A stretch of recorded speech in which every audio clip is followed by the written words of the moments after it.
Welcome to this hour's international news update. Let's hear the headlines first. Coronavirus second wave may be even worse, says US health chief. Trump immigration ban to last 60 days, target those seeking permanent residency. Drug championed by Trump for coronavirus shows no benefit, possible harm in study awaiting validation. North Korean media silent on Kim's whereabouts as speculation on health rages. Second COVID-19 wave may be worse, arriving with flu season, says CDC chief.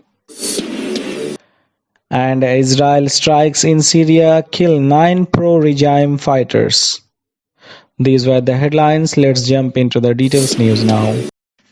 A second wave of coronavirus is expected to hit the United States next winter and could strike much harder than the first because it would likely arrive at the start of influenza season, the director of Centers for Disease Control and Prevention warned on Tuesday.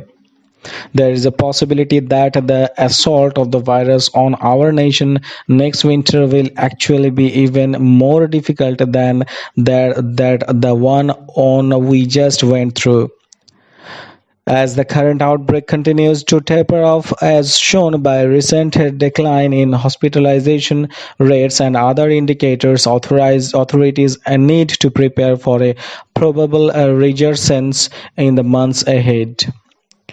We are going to have the flu epidemic and the coronavirus epidemic at the same time, he said, and the combination would put even greater strain on the nation's healthcare system than the first outbreak. The virus, which causes a highly contagious and potentially fatal respiratory illness dubbed COVID-19, emerged late last year in central China. The first known US infection, a travel-related case who diagnosed on January 20 in Washington state near Seattle. Since then, nearly 810,000 people have tested positive in the United States and more than 45,000 have died from the virus. President Donald Trump said on Tuesday his new US immigration ban would last 60 days and apply to those seeking green cards for permanent residency in an effort to protect Americans seeking to regain jobs lost because of the coronavirus. Trump plans to institute the ban through an executive order, which he said he was likely to sign on Wednesday.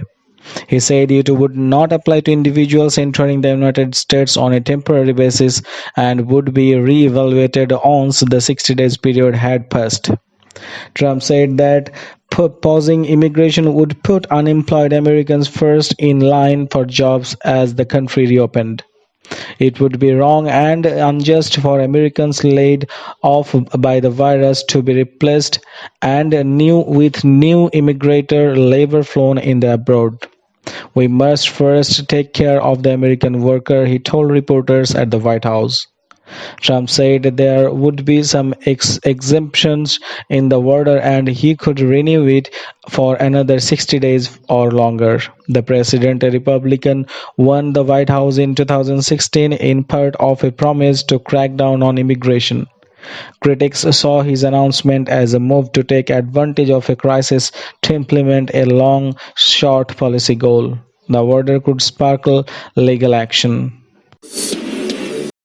And old malaria drug thought by US President Donald Trump as a game changer in the fight against the coronavirus provided no benefit and potentially higher risk of death for patients at US veterans hospitals, according to an analysis that has been submitted for expert review.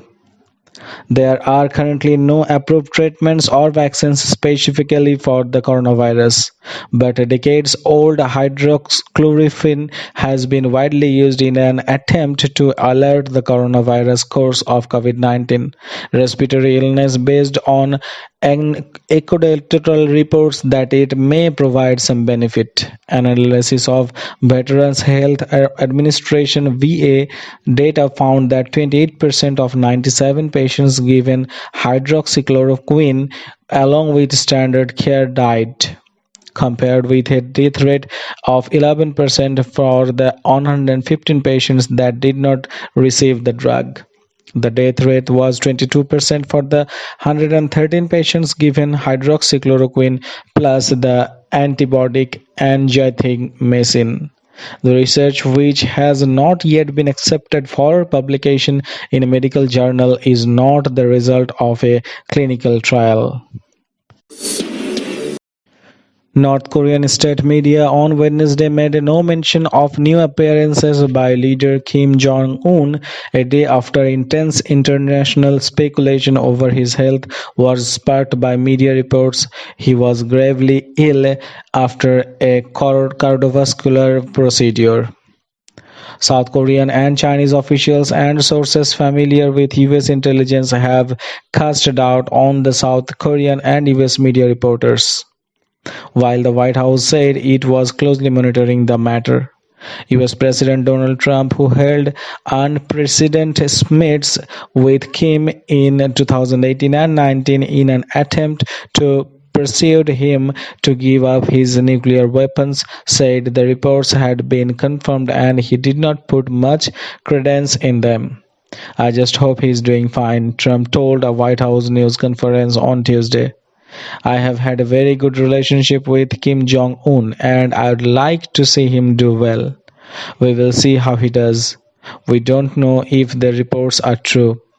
Asked whether he would try to reach out to Kim to check on his condition, Trump said, "Well, I may, but I just hope he's doing fine." A second wave of the coronavirus is expected to hit the United States next winter and could strike much harder than the first because it would likely arrive at the start of the influenza season, the director of the CDC and prevention warned on Tuesday. There is a possibility that the assault of the virus on our nation next winter will actually be even more difficult than the one we just went through, CDC Director Robert Redfield told the Washington Post in an interview. Israeli airstrikes late Monday in the area of central Syrian city of Palmyra killed 9 fighters loyal to the Iran-backed Damascus regime, a war monitor said Tuesday. Those who died in several missile strikes included 3 Syrians and 6 foreigners of unknown nationalities, the Britain-based Syrian Observatory for Human Rights said. Since the start of the civil war in 2011, Israel has carried out hundreds of strikes in Syria, targeting government's troops as well as aligned Iranian forces and fighters from Lebanese militant group Hezbollah. Syrian state media had said the Syrian air defenses late Monday downed Israeli missiles over Palmyra in the central Homs province before they could reach their targets.